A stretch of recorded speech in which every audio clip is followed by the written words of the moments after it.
Hello, warriors. I am excited to share with you our new and improved way of giving, which we're now making our universal method across our entire site. When you click that red Give button, you'll be taken to a secure, streamlined giving link. This new system not only makes the process easier for you, but it also helps us save money and use your generous gifts even more effectively. You also have the option to cover the small processing fees, which is a huge help to us. Thank you for standing with us, for your generosity, and for making it possible for us to continue spreading hope and love around the world.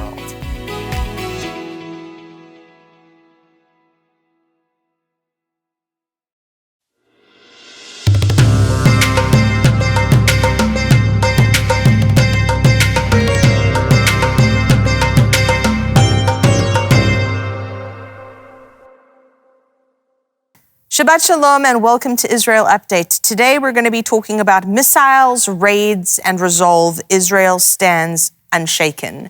And I'm going to bring Dubi on in just a moment. But again, every week I've been on a mission to really encourage you that Israel is God's chosen nation, the Jews are God's chosen people, and Jerusalem is God's chosen city. Regardless of what politics say, regardless of what presidents say, regardless of what leaders say, throughout the millennia, kingdoms have risen and fallen. Kings have risen and fallen. Emperors and empires have risen and fallen, but the Jews have remained, not in their homeland for 2,000 years, but then they came back to it in 1948, which was the miraculous fulfillment of Isaiah 66:8. Can a nation be born in a day? Yet no sooner is Zion in labor than she brings forth her sons. And I'm going to say this every week until it sinks home. I truly believe the dividing line in history, when history looks back at us now, the dividing line of the Church of Christ is going to be those that stood with Israel and those that stood against her. And it's really truly reminiscent of what occurred in Nazi Germany during the Second World War. And I know what side I want to be on. But I'm going to bring Dubi on here now. He's in Israel. Dubs, Shabbat Shalom. Thank you for joining me. Hi, Shalom. Shabbat Shalom, everyone.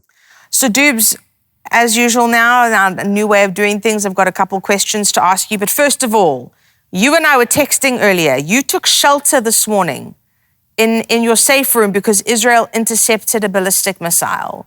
Now, how does this show us, this interception, how does it show us Israel's Iron Dome, the defenses to protecting the citizens? Tell us about what that experience is like. This is something you've done many times, but I know right now you've got family visiting with you. And so you said to me, everybody had to meet in the safe room at 5:30, and I knew because my app went off, and then I texted you, and then you told me. But just tell us about that.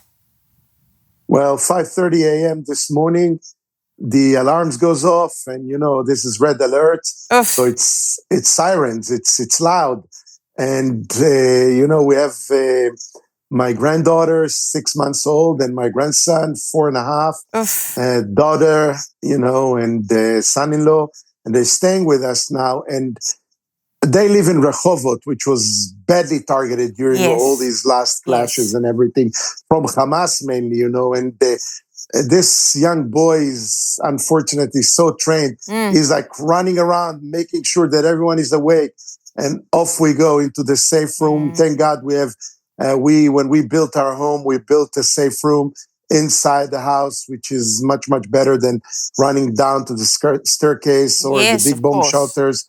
So it's a very well equipped safe room, and we ran inside, 6 of us, a little bit crowded, but we always trust in God, and we trust in our aerial defense systems. It's not only the Iron Dome, but it's also the David Sling and the Arrow 123, and all of them are very, very advanced interceptors. And thank God the results of this missile launching was the same like many others. Israel was able to intercept it even outside of the atmosphere. So there was a good result. But unfortunately, a few days ago, the Houthis from Yemen, they launched a new type of missile, which has split heads, which means before it hits the target, about hundreds of meters in the air, or a little bit of almost a half a mile, they split to several warheads. And then the interceptors, if they miss it out in the atmosphere, they have to hit each and every one of the warheads, and that's a job not only for the Iron Dome and the sling, but also for the arrow. But eventually, one of those warheads, which are not very massive, it's about 3-4 kilos, but leaked and penetrated through the aerial system and fall on a home of a family that, thank God, this woman, 8 years old, but she was clever enough to run into the safe room and nothing happened to her, but the house was devastated. So Israel is determined, obviously, to retaliate. Israel is determined to keep us safe. But, this is a sporadic missile every day, 2 days, twice a day. It's not what we were facing from Iran, which was much more challenging, and yet Israel prevailed as well. And on that point, for everybody out there, Doobie's like family to me. And, his family is like family to me. And it's just to try and personalize it for everybody watching. Imagine it was you or your children or grandchildren or any kind of family member that was constantly having to be on high alert, running, never knowing which enemy that surrounds you is going to attack you. And all the while, the media is portraying you as the perpetrator.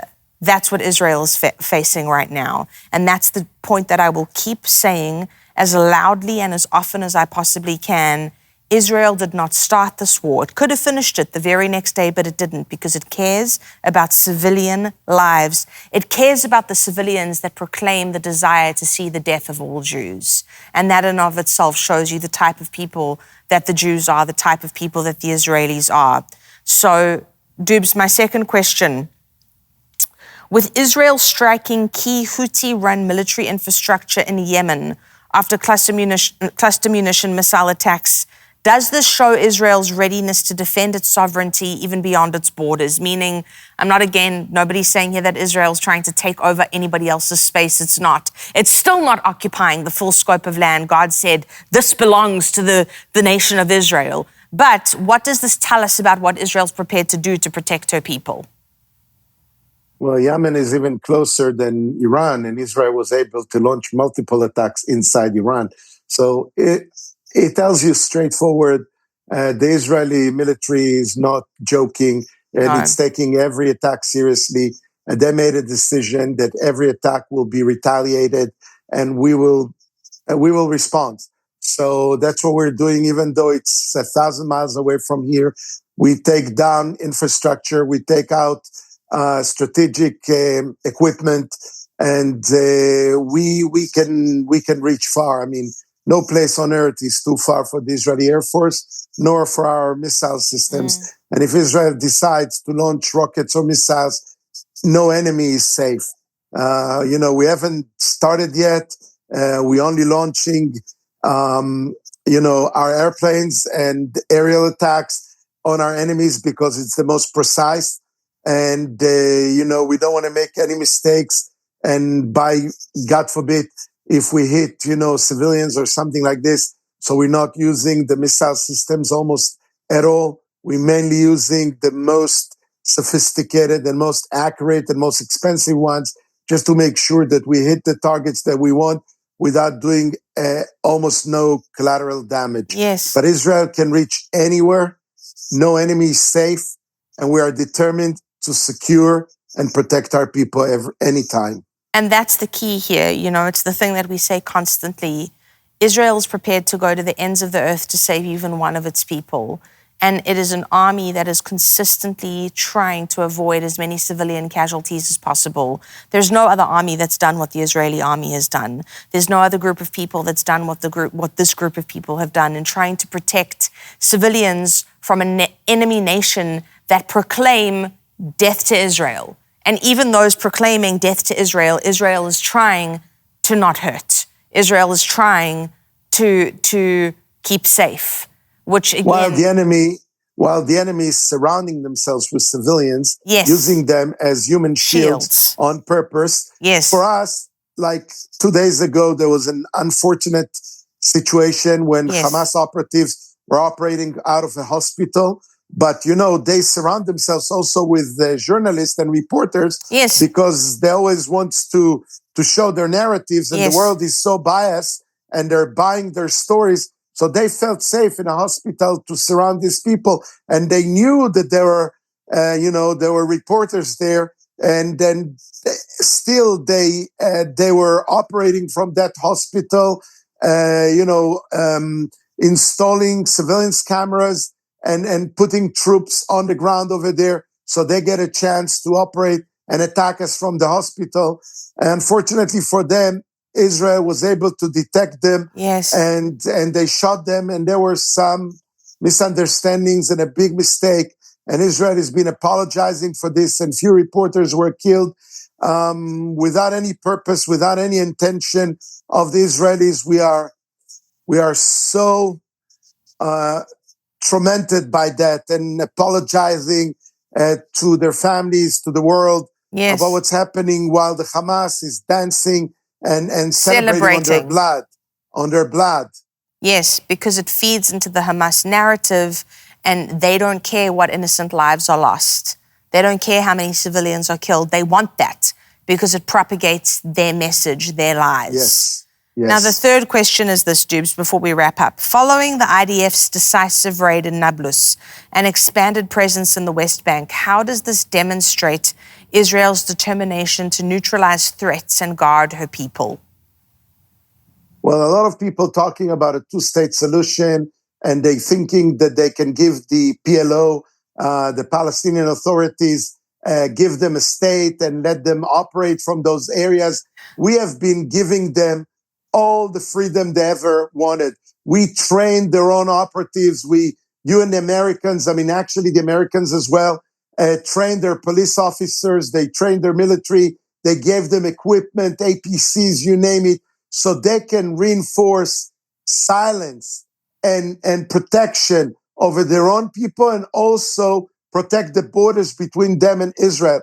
But they are looking to the other side, while people, and some of them are members of the Palestinian authorities and their security forces, they are training and preparing and plotting to launch. Imagine that next to you, your neighbor is every day installing bombs on your window and hold on the detonators.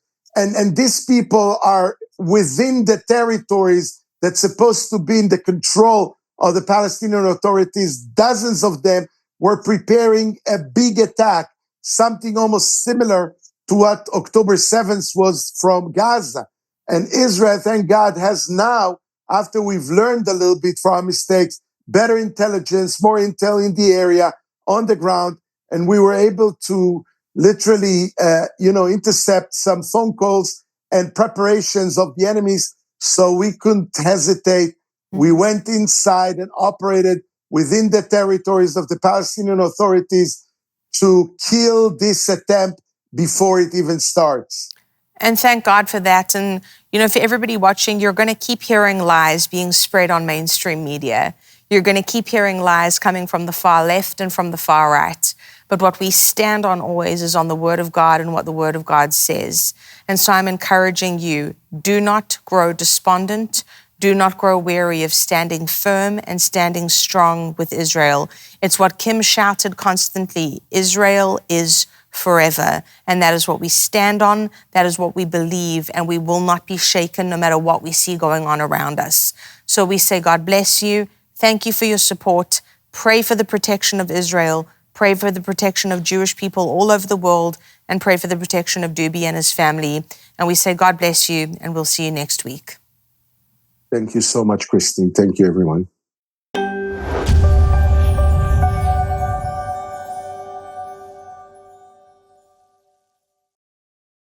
Hello, friends. I'm Donna Clement Petrushka, and I am honored to invite you to something truly extraordinary, the Kim Clement Prophecy Vault. Now you can gain unprecedented access to my father's entire digitized video archive. Every prophetic moment, every powerful teaching, every anointed worship session is now available to you in the Prophecy Vault. Plus, I'm excited to share that my dad's special School of the Prophets teachings are included, offering you deep, transformative lessons on hearing God's voice and understanding his revelations. Your partnership is crucial. Not only will you gain access to these incredible resources, but you'll also help us continue the vital work of preserving, digitizing, and adding new Kim Clement material to the archives. I'm inviting you to step into the Kim Clement Prophecy Vault. Let's embark on this journey of revelation together, and I can't wait to see you inside.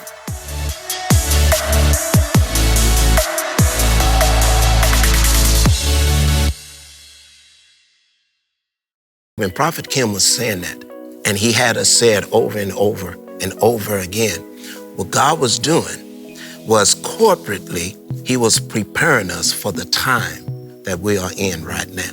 I remember that prophecy when he said, I'm in 2027. Yeah. It was like he was there. Yeah. He went there. God brought him there. He experienced it. He was there. For me, I lost sight of the future as soon as Kim died.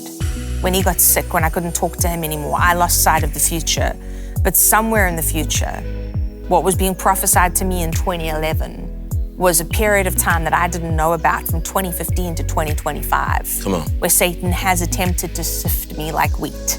Where he prayed for me then that my faith would be made strong. Wow, that's powerful. When it has felt like it has been at my weakest because I miss the man more than life itself. Right. Watch now at real-faith.tv. We have Andrew Sorcini from Beverly Hills Precious Metals with us today. If someone has a 401k, can they take some of that and purchase gold as an investment for their future? They can, and it's a great way to do it because if you have an IRA, a government TSP account, a 401k from a company that you used to work at but don't work at anymore, or if you still work at the company and you're over 59 and a half, these can be rolled over into a precious metals IRA. And if you were to speak to your financial advisor about it, they'll tell you, oh, this is a taxable event. They'll tell you things like gold and silver are volatile. But really, the thing is, they don't want you to get into precious metals because it doesn't benefit them monetarily. I'm here to tell you that your accounts can be rolled into a precious metals IRA without it being a taxable event. You would own real gold and silver that is stored in a third-party depository that's insured in a lockbox with your name on it. So if someone goes to bh-pm.com, is that the correct website? Okay, and that's going to be on the bottom of the screen. If they go there today, what do they need to do? Okay, so there's an online form there, and the form, almost every page on the website has the online form. So you just fill in your first name, last name, email address, telephone number, say that Kim Clement sent you or the House of Destiny. We'll know what you mean. And in the notes section, be as detailed as you can. Sometimes people put things in there like, I'm a complete novice. I really don't understand precious metals. I've been wanting to understand. I want to invest, but really I need more information first. Then put that in there. If you're someone that's been investing in gold and silver for years and really don't need a consultation, you just want to check prices, then put that in there. Everybody watching, if you are interested in precious metals, this is where you want to go. Thanks again. Thank you. Andrew.